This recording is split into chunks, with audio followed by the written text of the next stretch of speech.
स्वागत है आपका हमारे चैनल पर। मैं हूं आपके साथ शिप्रा सैनी। कांग्रेस ने टुकड़े टुकड़े गैंग के साथ हाथ मिला लिया है। जी हां, एसी चोर कन्हैया कुमार कांग्रेस पार्टी में शामिल हो गए हैं।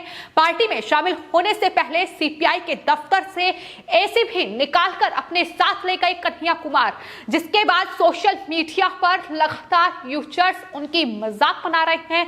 वहीं गुजरात के विधायक जिग्नेश मेवानी भी कांग्रेस का उन्होंने दामन थाम लिया है। तो वामपंथियों की आंख के तारे जेएनयू छात्र संघ के पूर्व अध्यक्ष कन्हैया कुमार अलग राह पर निकल गए हैं। वो राह है कांग्रेस पार्टी। भारत तेरे टुकड़े होंगे चिल्लाने वाले कन्हैया कुमार को कांग्रेस ने अपनी पार्टी में शामिल कर लिया है, जिसको लेकर कांग्रेस के भीतर ही सियासी दंगल शुरू हो गया है। लेकिन देश के साथ गद्दारी करने वाला कन्हैया कुमार अपनी पार्टी के साथ गद्दारी करने से भी नहीं चूका।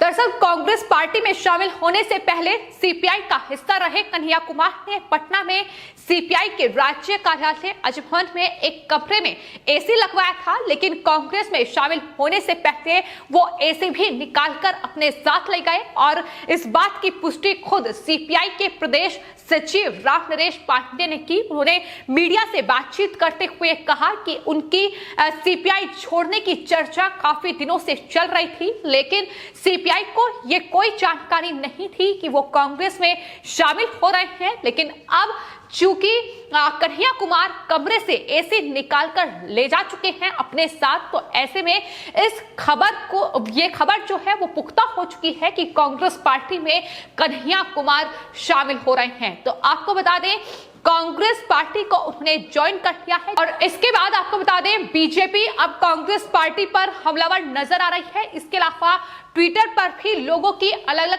प्रतिक्रियाएं जो हैं वो देखने को मिल रही है, जिसमें लोग ये कह रहे हैं कि टोटी चोर के बाद अब मार्केट में ऐसी चोर आ गया है।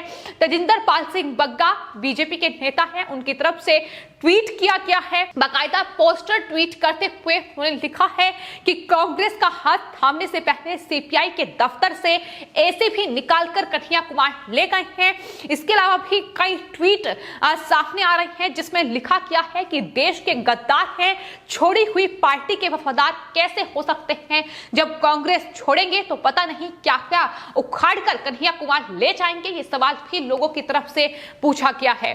कश्मीर में महिलाओं के साथ सेना रेप करती है, ये बयान जो है वो कन्हैया कुमार की तरफ से दिया गया था। यानी किस तरीके से देशद्रोही की भूमिका उनकी रही है।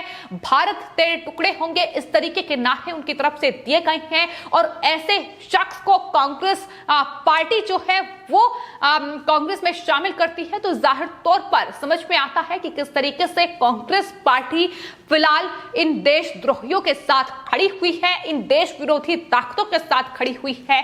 बड़े से बड़े नेता जो हैं कांग्रेस पार्टी के, बड़े चेहरे, वो लगातार पार्टी छोड़ रहे हैं, क्योंकि पार्टी में उन्हें तवज्जो नहीं दी जा रही है। फिर चाहे वो कैप्टन अमरिंदर सिंह पंजाब के पूर्व मुख्यमंत्री हो या फिर राजस्थान में सचिन पायलट हो, इसके अलावा ज्योतिरादित्य सिंधिया और हाल ही में जिस तरीके से जितेंद्र प्रसाद ने पार्टी को छोड़ा है, वो साफ तौर पर बताता है कि कांग्रेस पार्टी इन गद्दारों पर भरोसा कर रही है। वो बड़े जो चेहरे हैं, जो पार्टी के युवा चेहरे हैं, उन पर कहीं ना कहीं भरोसा नहीं कर रही है और जाहिर तौर पर देश के गद्दारों के साथ मिलकर इस पार्टी को आगे बढ़ाना चाहती है। और यही वजह है कि आज राहुल गांधी की मौजूदगी में कन्हैया कुमार और गुजरात से विधायक जिग्नेश मेवानी ने कांग्रेस पार्टी का दामन थामा है। और अब जाहिर तौर पर बीजेपी की ओर से एक पोस्टर कहीं ना कहीं लगातार ट्वीट किया जा रहा है, जिसमें साफ तौर पर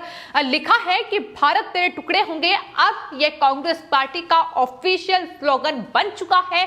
जब कन्हैया कुमार अब कांग्रेस पार्टी में शामिल हो गए हैं, मेजर सुरेंद्र पूनिया ने एक ट्वीट किया है, जिसमें उन्होंने लिखा है कि कन्हैया कुमार के कांग्रेस में शामिल होने के साथ एक बात लगभग तय हो चुकी है कि अगर आज भारत तेरे टुकड़े होंगे चिल्लाने वाला, आतंकी अफजल गुरु को हीरो बताने वाला सेना को गाली देने वाला कांग्रेस पार्टी में शामिल हो सकता है। अगर राहुल गांधी उसको कांग्रेस पार्टी में शामिल कर सकते हैं तो कल हाफिज सईद मसूद अजहर को भी कांग्रेस पार्टी में शामिल किया जा सकता है। इसमें कोई भी चौंकने वाली बात नहीं होगी, क्योंकि जिस तरीके की नीति है जो कांग्रेस पार्टी अपना रही है वो जाहिर तौर पर देश विरोधी है। देशद्रोहियों को पार्टी में शामिल किया जा रहा है, जो भारत के टुकड़े करने की बात करते हैं, जो केंद्र सरकार के खिलाफ बयानबाजी करते हैं, लेकिन देश की सुरक्षा के लिए भी बड़ा खतरा बन चुके हैं। और ऐसे लोगों को कांग्रेस पार्टी में तवज्जो दी जा रही है, जो कि अपने आप में एक बड़ा खतरा है। लेकिन आपको बता दें, अब जिस तरीके से कन्हैया कुमार कांग्रेस में शामिल हुए हैं, उस बीच कांग्रेस पार्टी में ही कहीं ना कहीं सियासी दंगल जो है उसकी शुरुआत हो गई है। तो कांग्रेस के सांसद और वरिष्ठ नेता मनीष तिवारी की ओर से ट्वीट किया गया है, जिसमें कांग्रेस पार्टी पर ही सवाल खड़े किए गए हैं। कन्हैया कुमार की एंट्री पर सवाल उठाए गए हैं। ट्वीट करते हुए उन्होंने लिखा है कि कुछ कम्युनिस्ट नेताओं के कांग्रेस में आने की अटकलें चल रही हैं। ऐसे में 1973 में छपी कम्युनिस्ट इन कांग्रेस को जरूर पढ़ा जाना चाहिए। ये वो किताब है जिसे कांग्रेस आलाकमान को पढ़ने की जरूरत है। चीजें जितनी बदलती हैं उतनी ही समान लगती हैं। यह ट्वीट उनकी तरफ से किया गया है। लेकिन ना सिर्फ कांग्रेस के नेता मनीष तिवारी ने सवाल उठाए हैं कन्हैया कुमार की एंट्री पर कांग्रेस में, बल्कि बीजेपी भी अब कांग्रेस पार्टी पर हमलावर नजर आ रही है। बीजेपी अमित मालवीय की ओर से ट्वीट किया गया है और लिखा गया है कि सर्जिकल स्ट्राइक की एनिवर्सरी पर कांग्रेस भारत तेरे टुकड़े होंगे वाले कन्हैया कुमार और जिग्नेश मेवानी को स्वीकार कर रही है। यह कोई संयोग नहीं है। टुकड़े करने वालों के साथ हाथ मिलाना कांग्रेस की पुरानी आदत रही है और उस आदत से कांग्रेस पार्टी मजबूर है। इसके अलावा बीजेपी प्रवक्ता संबित पात्रा ने भी सवाल खड़े किए हैं। उन्होंने कहा है कि टुकड़े टुकड़े गैंग ने भारत तेरे टुकड़े होंगे इसका नारा दिया था और इन्हें कांग्रेस जो है वो अपनी पार्टी में शामिल कर रही है। राहुल पहले ही जेएनयू में जाकर इनके साथ खड़े हुए थे और वो अब इन्हें अपनी पार्टी में शामिल कर रहे हैं, जो कि अपने आप में ये बताता है कि कांग्रेस पार्टी किस तरीके से इन देशद्रोही ताकतों के साथ मिलकर देश पर राज करना चाहती है। लेकिन देश की जनता समझ चुकी है कि कांग्रेस पार्टी वो पार्टी है जो पाकिस्तान की भाषा बोलती है, जो इमरान खान की भाषा बोलती है, जो आतंकियों की भाषा बोलती है और इन देशद्रोहियों को पार्टी में शामिल किया जा रहा है, जो कि अपने आप में अब कांग्रेस पर सवाल उठाता है। जाहिर तौर पर वो तस्वीरें भी सामने आई हैं जब सीपीआई के नेता रह चुके कन्हैया कुमार और गुजरात के विधायक जिग्नेश मेवानी को राहुल गांधी की उपस्थिति में कांग्रेस में शामिल किया गया है। आपको यह भी बता दें कि कन्हैया कुमार जो हैं वो बिहार से ताल्लुक रखते हैं और बिहार के बेगूसराय से लोकसभा सीट पर वो चुनाव भी लड़े थे, लेकिन बीजेपी नेता गिरिराज सिंह के मुकाबले 4 लाख के वोट का बड़ा अंतर था और कन्हैया कुमार हार गए थे। कन्हैया कुमार ने दरअसल बेगूसराय सीट से जो भूमिहार मतदाता हैं उनकी तादाद ज्यादा है और कन्हैया कुमार भी उसी जाति से ताल्लुक रखते हैं, लेकिन बावजूद इसके वो 4 लाख वोटों के बड़े अंतर से वहां हारे थे। यानी साफ तौर पर देश की जो जनता है, खासतौर पर उनके ही गढ़ बिहार की, वो संदेश दे चुकी है कि किसी भी देश विरोधी ताकत को इस तरीके से बढ़ने नहीं दिया जाएगा।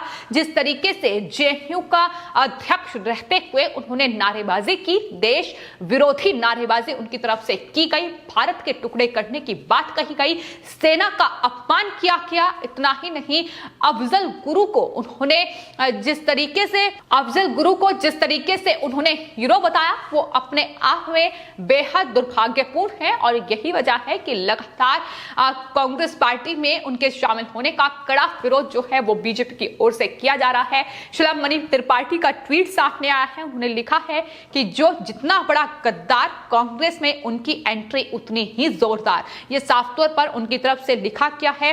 तो अब कांग्रेस पार्टी लगातार सवालों के घेरे में है।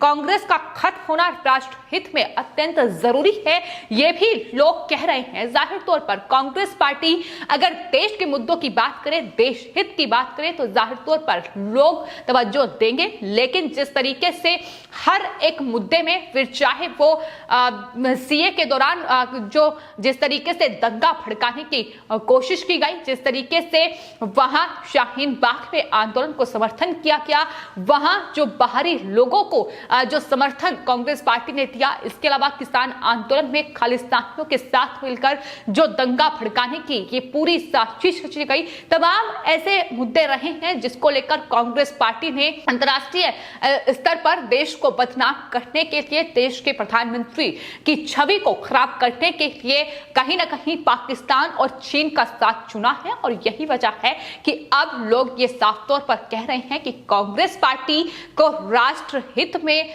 खत्म करना बेहद जरूरी है, क्योंकि अगर कांग्रेस पार्टी में इस तरीके के गद्दार लोग शामिल होंगे तो जाहिर तौर पर देश के लिए आने वाले वक्त में बड़ा खतरा हो सकता है। और यही वजह है कि कांग्रेस पार्टी फिलहाल सवालों के घेरे में है, लेकिन कन्हैया कुमार की कांग्रेस में एंट्री कितना बड़ा खामियाजा कांग्रेस पार्टी को भुगतना पड़ेगा, ये आने वाले वक्त में देखना होगा। लेकिन फिलहाल देशद्रोहियों के साथ है कांग्रेस पार्टी, और यही वजह है कि बीजेपी की ओर से लगातार ये कहा जा रहा है कि भारत तेरे टुकड़े होंगे, ये अब कांग्रेस पार्टी का ऑफिशियल स्लोगन बन चुका है। और इसी के साथ कांग्रेस पार्टी आगे बढ़ रही है, जो कि अपने आप में कहीं ना कहीं बेहद दुर्भाग्यपूर्ण है और देश के लिए एक बड़ा खतरा है। फिलहाल आपकी इस पूरे मामले पर क्या राय है, हमें कॉमेंट बॉक्स में जरूर लिखें और चैनल को सब्सक्राइब करें। धन्यवाद।